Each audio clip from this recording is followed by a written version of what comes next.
श्रावण की पूर्णिमा क्यों करा जाता है? पूर्णिमा का व्रत। पूर्णिमा का व्रत करने का कारण क्या है बताइए?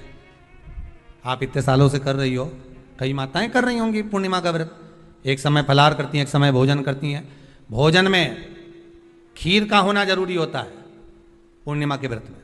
दूध की सामग्री होना जरूरी होती है पूर्णिमा के व्रत में। आप फलाहार करें अपनी जगह पर है, पर एक समय भोजन कर रहे हैं वो अपनी जगह पर। भोजन के साथ में मीठे के साथ थोड़ा दूध की सामग्री होना जरूरी होती है। और क्यों करते हैं पूर्णिमा का व्रत? किस लिए किया जाता है, क्यों करा जाता है, उसका व्याख्यान वर्णन शिव महापुराण के अंतर्गत स्कंद पुराण में लिखा गया। स्कंद पुराण में वर्णन किया है श्री वेदव्यास जी महाराज ने।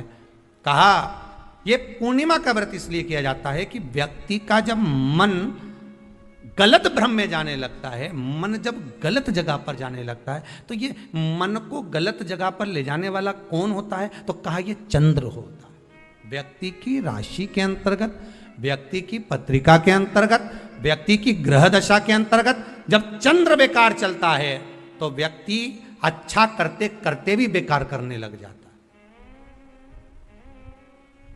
चंद्र डोल रहा है। कई माताएं कहती हैं गुरुजी हमारे बेटे को आशीर्वाद दीजिए, बहुत गलत संगत में जा रहा है। मतलब समझ जाना कि चंद्र गड़बड़ जा रहा है। बेटी अगर गलत मार्ग पर जा रही है, बेटी अगर गलत संगत में जा रही है, किसी अन्य व्यक्ति को आकर्षित हो, चंद्र गड़बड़ हो रहा है, उसका चंद्र कहीं जा रहा है। कोई पुरुष, कोई लड़का, कोई गलत मार्ग पर जा रहा है, चंद्र गड़बड़ हो रहा है। घर में जो क्लेश उत्पन्न होता है, घर में जो विवाद उत्पन्न होता है, उस विवाद को रोकने के लिए केवल चंद्र की ही, इसलिए तो पूर्णिमा घर की नारियां हमारे यहाँ हिंदू धर्म में यहां तक स्कंद पुराण में कह दिया कि पूर्णिमा के दिन अगर ये भगवान का व्रत रख लेगी, पूर्णिमा के दिन अगर ये खीर का प्रसाद बना लेगी, थोड़ा सा दूध की कोई सामग्री बना लेगी और भगवान को भोग लगा देगी, भले सत्यनारायण भगवान के भाव से बनाए, भले सत्यनारायण जी के निमित्तार्थ बना, पर अगर इसने सत्यनारायण भगवान के निमित्त से बना, पर पूर्णिमा के दिन अगर ये व्रत रखेगी, उपास रखेगी या कोई सामग्री बनाकर भगवान की पूजन कर लेगी, तो इसके घर में जो अशांति है वो शांति में बदल जाएगी। इसलिए कई घरों में आज भी सत्यनारायण भगवान की पूजन हर पूर्णिमा को करती है। माता किताब लेके बैठ जाती है, तुरंत तुरंत उन्हें ऑफिस जाना, कहीं काम पे जाना, और तुरंत तुरंत उसने जल्दी जल्दी कलश रखा, कलश नहीं भी रखे तो भगवान की पूजन कर को रखे, ब्राह्मण देवता को बुला लेगी, ब्राह्मण नहीं आएंगे तो खुद कर लेगी, पर करती जरूर है। इतना सा आटा सेक लेगी, पंजेरी बनाई, सीरा बनाई, मिठाई रख दो, कुछ भी करेगी पर सत्यनारायण की कथा कर ले। उसका मन लग गया उसमें, मतलब पूर्णिमा को करना है। उसको करने से क्या होता है? शांति रहती है, शीतलता रहती है। जिसके घर में हर महीने की पूर्णिमा को खीर बनती हो, ध्यान दीजिएगा, बहुत सुंदर संवाद चल रहा है, बहुत ध्यान देने वाली बात है। प्रत्येक महीने की पूर्णिमा को जिसके घर में दूध की सामग्री बनती हो, दूध की सामग्री तैयार होती हो, खीर प्रसाद तैयार होता हो, उसके घर में कभी क्लेश नहीं हो सकता। चाहे सास बहू एक दूसरे के सामने वो कहे ना, वो सांप और नेवले की लड़ाई क्यों ना, फिर भी शांति हो जाती है। पर प्रत्येक महीने की पूर्णिमा होना चाहिए। ये नहीं कि तुमने एक महीने की पूर्णिमा पे बना लिया और दूसरे महीने की पूर्णिमा को गायब कर दिया। सावन महीने का आखिरी दिन आप शिव को जब 2 लोटा जल चढ़ाएं तो उसमें इत्र का भाव रखकर, कामना कर कर, त्र्यंबकेश्वर बाबा का स्मरण कर कर और महामृत्युंजय मंत्र को जपते हुए, महामृत्युंजय मंत्र का स्मरण करते हुए, और अगर महामृत्युंजय मंत्र याद नहीं हो तो पंचाक्षर मंत्र नमः शिवाय, पंचाक्षर का स्मरण नहीं रहे तो षडाक्षर ओम नमः शिवाय, षडाक्षर का स्मरण नहीं हो तो श्री शिवाय नमस्तुभ्यम मंत्र का स्मरण कर कर इत्र का जल शिव जी को समर्पित करो और बाबा से निवेदन करो कि 1 महीना तेरी कृपा से सावन के निकले, तूने जल चढ़वाया, बीच में कोई दिन छूट गया, कोई कारण आ गया, हम जल नहीं चढ़ा पाए। जैसे भगवान विष्णु एक कमल का पुष्प नहीं चढ़ा पाए थे तो उन्होंने अपना नेत्र निकाल कर दे दिया था, तो भगवान शंकर इतने प्रसन्न हुए थे कि उन्होंने अपना सुदर्शन चक्र दे दिया था। विष्णु भगवान ने नेत्र दिया, शंकर भगवान ने सुदर्शन दिया, तो तो भगवान शंकर से कहना अगर बीच में कोई त्रुटि हो गई हो, सावन के महीने में कोई पूजा अधूरी रह गई हो, कोई त्रुटि हमसे हो गई हो और हम जल नहीं चढ़ा पाए हों, तो आखिरी दिन सावन के इत्र का जल चढ़ा देने से बाबा उस त्रुटि को समाप्त कर कर कामना पूर्ण कर दें। शिव संभाल वो मेरा शिव। हम फिर निवेदन करेंगे, आज की जो पूर्णिमा है, प्रयास करो भोलेनाथ जी को एक श्वेत चावल का दाना शंकर भगवान को समर्पित जरूर करो। और रात्रि के समय पर जब चंद्र पूर्ण आनंद के साथ में हो, और यदि कोई शरीर में बहुत ज़्यादा कोई रोग ग्रसित हो गया है, कोई चर्म रोग हो गया है, कोई शरीर में कोई भयंकर रोग हो गया है, तो छोटी सी बेलपत्र शंकर भगवान पर चढ़ी हुई चंद्रमा की रोशनी में चंद्रमौलेश्वर महादेव का नाम लेकर औषधि के रूप में उसको चबा चबा कर खा लो चंद्रमा की रोशनी में। उससे वो औषधि का काम करेगी और तुम्हारे रोगों को समाप्त करेगी। चंद्रमौलेश्वर महादेव का स्मरण करें। कौन से महादेव? चंद्रमौलेश्वर। और चंद्रमौलेश्वर महादेव की चंद्रमौलेश्वर शिव उपासना ये बहुत और आज तो सुंदर पूर्णिमा है, बाबा की बड़े आनंदमय स्वरूप है। चंद्र की रोशनी में आप लोग तो खीर खाते ही हो, पर साथ में एक बेलपत्र का प्रयोग भी जरूर कर कर देखो, वो आपकी जिंदगी में ना जाने कितने रोगों को समाप्त कर देगी, कितने रोग। पर वो बेलपत्र छोटी लेना, ज्यादा बड़ी बेलपत्र नहीं लेना, छोटी सी बेलपत्र लो, शिव पर चढ़ी हुई श्री शिवाय नमस्तुभ्यम बोलकर चंद्र पूर्णता में जब हो, रात्रि के समय पर एक बेलपत्र चंद्रमौलेश्वर महादेव का नाम लेकर उसको चबा चबा कर, जिसको खाने पर मुंह में छाले हो जाते हैं या छाड़ छाड़ हो जाता है तो उसको पीस लो, पीस कर बाहर बैठकर गोली लेकर उसको पानी से निगल जाओ, पर उसको खाओ औषधि के रूप में। कहते हैं पूर्णिमा की रात्रि की चंद्रमा की रोशनी एक ऐसी रोशनी होती है जिसमें जितनी औषधीय पौधे होते हैं उसमें एक बल उत्पन्न हो जाता है जो हमारे शरीर के सारे रोगों को समाप्त कर देता है। सारे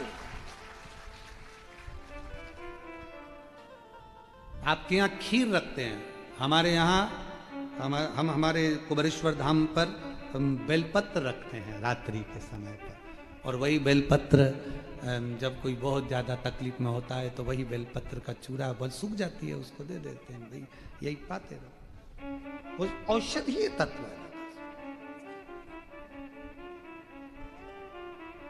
आप लोग छत पे खीर रखो, हम बेलपत्र रख देते हैं, अमृत इसमें, वो तो पहले से ही तो बेलपत्र और बलवान हो जावे और आनंदित हो। औषधि शिव तत्व है हमारा, भगवान शंकर की आराधना साधना अवश्य।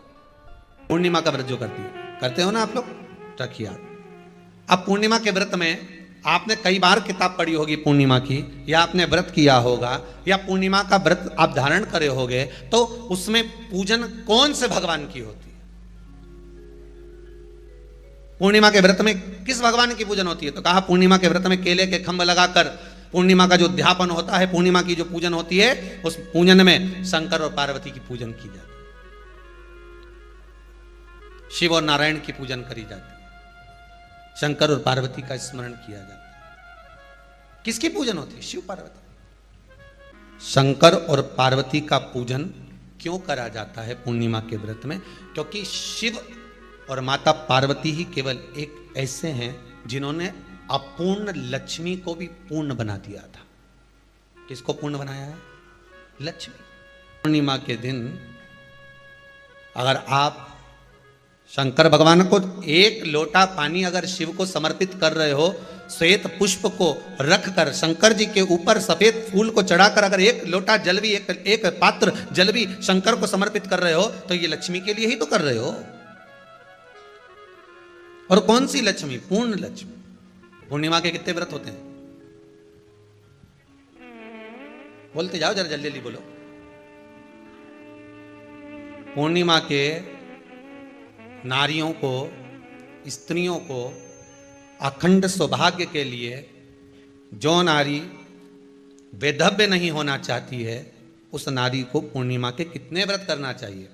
जिस नारी के यहाँ संतान नहीं हो, औलाद नहीं हो, उसको पूर्णिमा के कितने व्रत करना चाहिए। जिस नारी का पुत्र पति बहुत बीमारी से ग्रसित हो, लग रहा हो कि ये मेरा बेटा बहुत बड़ी बीमारी में घिरा हुआ है, तो नारी को कितने व्रत करना चाहिए। स्वयं भगवान कृष्ण ने माता यशोदा को द्वापर में भी बताया है कि पूर्णिमा के 32 व्रत होते हैं। कितने व्रत होते हैं? 32।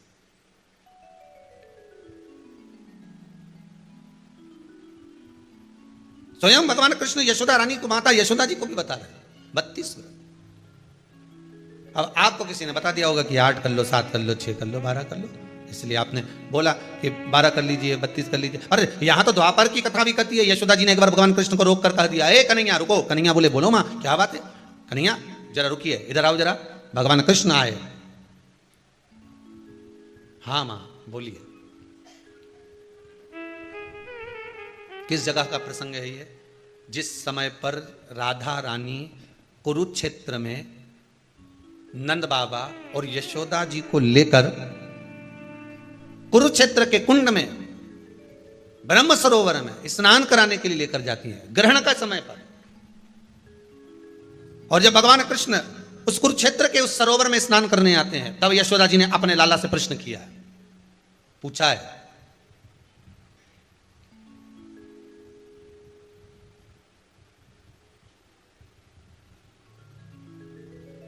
कि नारी वेधव्य होकर ना मरे। उसका पति कोई रोग से ग्रसित ना हो, उसका पुत्र किसी रोग में ना पड़े। अरे भाई कितना सुंदर संवाद लिखा है। अगर किसी माता का पुत्र मान लो किसी नशे में डूबा हुआ है, कोई नशा कर रहा है और गलत नशा है, आपको लग रहा है कि ये नशे में डूबा हुआ है, आपको लग रहा है कि ये गलत जगह पर डूब गया है, आपको लग रहा है कि मदिरापान में, मांसाहार में या अधिक गांजा आदि का जो भी नशे होते हैं, जितने भी नशे, उसमें डूब चुका है। और माँ उसको समझा रही है, तू नशे में मत डूब, तू इस काम को मत कर, तू ये गलत कर्म मत कर। माँ उसको समझा कर हार गई। तो मेरा माताओं से निवेदन है, आप उसको समझाना बंद कर दो, एक काम करना प्रारंभ कर दीजिए। हमें जो शिव महापुराण के माध्यम से शास्त्र कर रहा है कि आप 32 पूर्णिमा के व्रत प्रारंभ कर दो। उसमें करना क्या है आपको? केवल जिस दिन व्रत रहे, रात्रि के समय पर कोई भी मीठा कुछ भी सामग्री आप चंद्र की रोशनी में, चंद्र को अर्घ देने के बाद, पूजन करने के बाद उसको रखो, और वही सामग्री जो नशा कर रहा है उसको पूर्णिमा के दूसरे दिन उसको खिलाओ। आप धीरे धीरे खिलाना चालू करेंगे, जिस नशे में वो डूबा हुआ है उस नशे से वो छूटना प्रारंभ हो जाएगा। 2 पूर्णिमा व्रत करके तो देखो, तीसरे में तुम्हें जरूरत ही नहीं, धीरे धीरे आप रुक, वो छूटना प्रारंभ हो जाएगा। शिव महापुराण की कथा कहती है कि भगवान शंकर को रिझाने के लिए 2-3 चीजों का स्मरण रखें। पहला, शिव को रिझाने के लिए आडंबर से दूर रहें। अगर भोलेनाथ जी को रिझाना है तो आपको दिखावा नहीं करना, आडंबर नहीं करना। दूसरे नंबर पर है, शिव को रिझाना है तो व्यर्थ का खर्चा और व्यर्थ की चर्चा, इन दोनों से दूर। शिव को रिझाने के लिए व्यर्थ के खर्चे से भी दूर रहना और व्यर्थ के चर्चे से भी।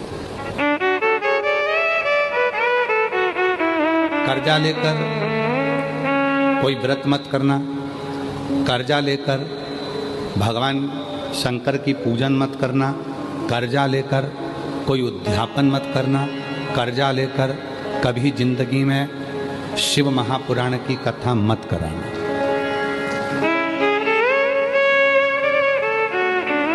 कर्जा लेकर ना तो शिव पुराण की कथा कराइए, ना शिव पूजन करिए, ना साधना।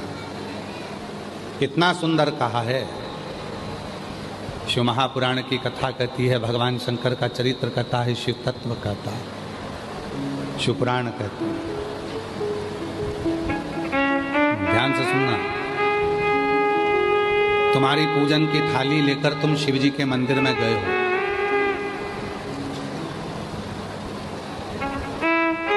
देखो अभी जलवृष्टि बंद थी, रात को भी बंद थी, कथा में चालू हो गई। क्यों? क्योंकि बाबा पूरी पूरी परीक्षा लेता है, तभी तो देता है, तभी तो देता है।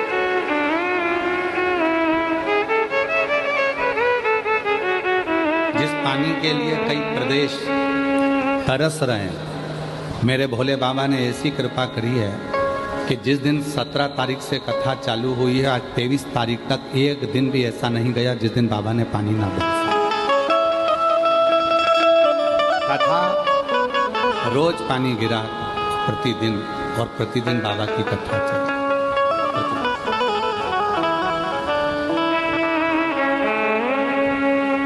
तो भगवान शंकर को रिझाने के लिए 2-3 चीजों का ध्यान रखो। पहले नंबर पर है, शिव जी को दिखावा पसंद नहीं है, आडंबर पसंद है। आप शिव जी को कोई दिखावे से प्राप्त नहीं कर सकते। शंकर भगवान को दिखावा प्रिय नहीं है।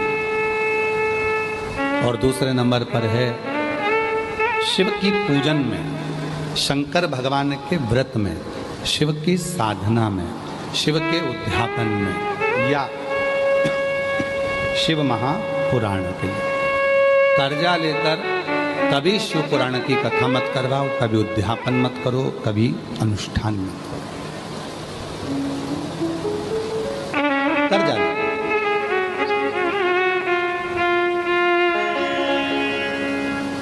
जिस दिन मेरा उघड़दानी पंडाल में बैठकर कथा सुनो, जिस दिन मेरे भोले बाबा कृपा कर दें, तुम्हारी झोली इतनी धन से भर दें, तुम्हारी इतनी संपदा दे दें, तो बस उसी दिन सोच लेना कि मुझे कथा कराना।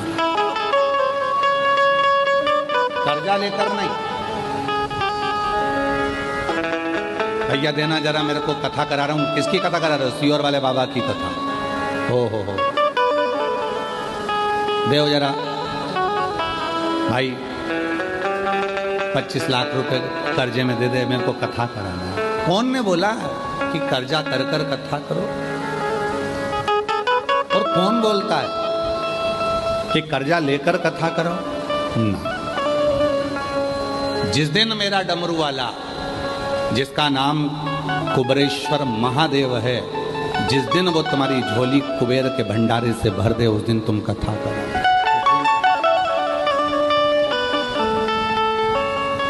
कर्जा लेकर नहीं, आडंबर कर कर नहीं।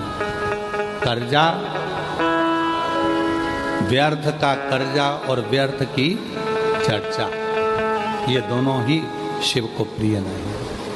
व्यर्थ की चर्चा भी मत करो, ना व्यर्थ का कर्जा हो, ना व्यर्थ की चर्चा। लक्ष्मी, वो कौन से 2 स्थान हैं जहां तू जाना पसंद नहीं करती? लक्ष्मी, वो कौन से 2 स्थान हैं